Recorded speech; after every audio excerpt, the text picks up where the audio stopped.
उचलेला कमलापती पायीची बंधने गळती. आता पायातल्या बेड्या गळाल्या.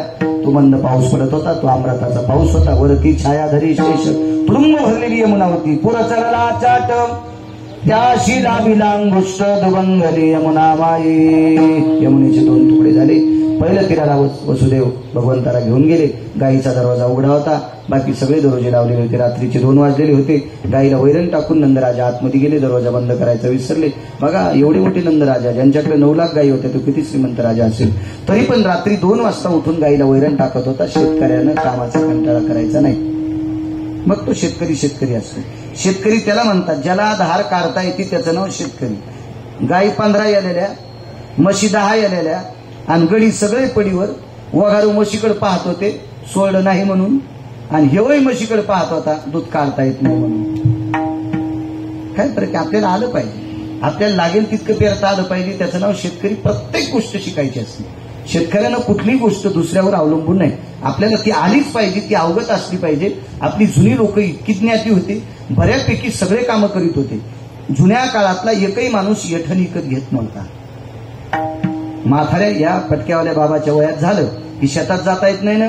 मंदिरात बसल्या बसल्या, वट्यावर बसल्या बसल्या मुंगशाच्या दोऱ्या, गोफणीची दोरी, कासऱ्याची आगुंती, कासराच करायचा, सोलच करायची, चोपटच करायचे, कान्ह्याच करायच्या, अशा सगळ्या गोष्टी आता सगळ्या. आता एकही म्हातारं दोरी वळलं मंदिरात येऊन तंबाखू खाऊन थुकतील. तुमच्या इथले खात नाही तो भाग सोडून द्या, पण बाकीचं तुमच्या इथं कसं लावायचं? इथं बसतील हे नाही. याच्या आणि प्रत्येक गोष्ट आजही लक्षात ठेवा. मागच्या काळात ती जुनी माणसं, दारात गायी असायच्या, म्हशी असायच्या. गायी म्हशी शेतकऱ्याचं वेटी आहे. पोरगी बाळणपणाला आली, काय करा? एक गोर शिल्लक आहे, इका रे करा बाळातपण. हे पोरीची शिदुरी करायची, एक मसळ शिल्लक आहे. आपल्याला 2 दूध आले आहेत, 1 शिल्लक आहे, इका मसळ, पोरीची शिदुरी करा. शेतकऱ्याची हे प्राणी एटीएम होतं. चालतं बोलतो एटीएम होतं. आपण हे सगळं विसरून गेलो. त्याच्यामुळे आपल्याला लोकांकडे बघण्यासाठी बघत असताना आपण परावलंबी झालो. हे आपल्याकडे असावा. काम करण्याची अवस्था अंतःकरणात असावी, भाव असावी, श्रद्धा असावी, निष्ठा असावी. देव आपल्याला मोठं करत असतो. 9 लाख ज्याच्याकडे गायी तो रात्री 1 वाजता उठून वैरण टाकत होता. लक्ष्मी कशी कोणीकडे जाईल म्हणून लक्ष्मीचा पती त्यांच्याकडे आलता. वैकुंठीचा हरी भगवंताला तिथे ठेवलं. माया घेऊन गेली, हातात निसटली. तुझं लागे वधी उपजला मजा आधी. इकडे पहाटे गोपीला कळालं. गवळण म्हणती गवळणीला, पुत्र झाला यशोदेला. 1 धावे एकी पुढे, वाटी ताटी सुंटवले. सगळ्या जमा झाल्या. नंदाला दान धर्म केला. भगवान रांगू लागले. तळवे तळ हात टेकीत, डाव्या गुडघ्यानी रांगत किंवा रांगत रंगणी चोरी तलोनी धावणी धरती गवळणी. बघता बघता चोर लागला. चालता चालता खोड्या केल्या. चित्त चोरी येले नंदाच्या आनंदाने. दयाच्या चोऱ्या केल्या. चोरी म्हणता येणार नाही. हे सगळं त्याच आहे, सगळं त्याच आहे. निमित्याचा धनी गेला असे प्राणी, माझे म्हणून वाया गेला. जमीन जर आपली आहे तर अवकाळी पाऊस पडून आपल्या पिकाचा नाश करणं, आपल्या ते रोखणं आपल्या हातात आहे का? नाही. हे सगळं त्याच आहे. आपण निमित्त करता आलो. आपण कर्मभूमीवर आलो. आपण ठराविक वेळापुरतं आयुष्य घेऊन आलो. करारे बॉन्ड आहे आपला, तेवढ्या पुरतं आयुष्य घेऊन आलो. ते संपलं, आपल्याला निघून जायचे. इथं थांबता येत नाही. हे सगळं मग त्यानं चोरी केली असं म्हणता येत नाही. त्यानं चित्ताची चोरी केली. चित्त हे अंतःकरण असतं. एका घरी गेले भगवान. दही दूध खाल्लं. ती बाई आली सांगायला, यशोदे कृष्णानं आमची गिरजी ते फोडे. यशोदेने सांगितलं, बाई तुमच्याकडे पुन्हा कधी येऊ द्या. नाही म्हणे, आमच्याकडे खाण्यासाठी येऊ दे. देवाला आनंद वाटला. चला हिच्या घरी पुन्हा कधी त्रास द्यायचा नाही. हे रस्त्याने जात असताना एक बाई भेटली. कुठे गेलती ग? काही नाही म्हणे, यशोदेकडे गेलती. कशाला गेलती? यशोदेला आमच्या त्या कृष्णाने आमचं लोणी खाल्लं, दही खाल्लं, गिरजी ते फोडून टाकले. त्याला सांगायला गेलते, याच्यानंतर पुन्हा असं करू नको. ते म्हणे, सांगायचं काय, जाग्या हाणायचा. बाई आगा होती. भगवान वरून म्हणले, उद्या दुपारी ठीक 12 वाजता तुझ्या घरी डाका टाकायला येणार. ती म्हणली, येईन. गाय 300 येतात, पण म्हाताऱ्याला ताक देते. तो तुला लोणी कसं देईल? म्हणजे नवऱ्याला ताक देत होती. लोणी दूध म्हाताऱ्याला जीवनभर तिने दिलं नाही. 300 गाई चालवत होतं म्हाताऱ्या. दे म्हणलं, मला आशा तर नीट करायच्या ज्या नवऱ्याला देत नाहीत त्या. तुम्हाला एक वाक्य सांग का माझ्या माहिती? जी बाई नवऱ्याच्या दिवसात पाया पडते का एकदा, तिला भारतातल्या कोण्याच महाराजाच्या पाया पडायची गरज नाही. मात्र दिवसात एकदा तिने नवऱ्याच्या पाया पडावं. भारतातल्या कोण्याच महाराजाच्या पाया पडायची गरज नाही. आणि जी बाई दिवसात नवऱ्याच्या 3दा पाया पडती, तिला कोण्याच देवाच्या पाया पडायची गरज नाही. देव तिच्या पाया पडतो. लोपामुद्रीला विचारा, अशा 19 स्त्रिया आहेत त्या देवाच्या पाया पडल्यात नाही, देवच त्यांच्या पाया पडला.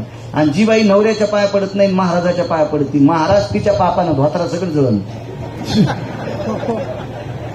मला आणा नका आणू, तुम्हाला 30 गाव पठ्याल 36 गाव मी काय मागायला लागे नाही. मला शेतीतून असा बारीक सफाई पंढरपुरातल्या मालकानं दिलाय.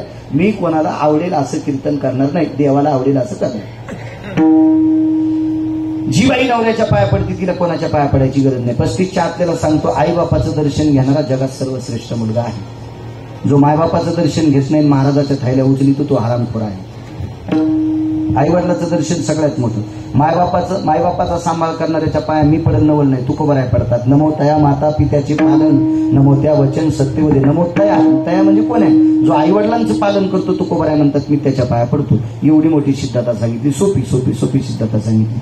ही बाई नवऱ्याला 300 गाई वळून जर ताक देत असेल तर ही पवित्र कसं काय? देवानं लक्षात घेतलं हिला नीट करणं गरजेचं. तिच्या दारात सुंदरशे पायामध्ये चेन चाळ घालून गेला. दारात पाय आपल्याबरोबर छुमछनाना छुमछनाना बाळाच्या कृष्णाच्या पायी वाजती पैंजन. देव नाचत होते. ही सोनाली त्याला कोण नाचते? लोकांनी पाहिलं तर म्हणे कृष्ण. त्याला म्हणे आतमध्ये. ती म्हणे बाई मी बोलत नाही, तुम्ही बोला. सासू बाहेर गेली, म्हणली कृष्णा ती तू तर काल मारण म्हणली, मारत नाहीये, तुला ताकण भात देते. म्हणलं त्याशिव काय गावसायची नाही, थांब. मधात गेल्यावर नाचायला सुरुवात केली. नाचता नाचता थांबला. म्हणला एकट्याला नाचा वाटत नाही. ती म्हणे घरी माणसं नाही, तुम्हाला नाचायला काय? जगाला नाचवत होतो.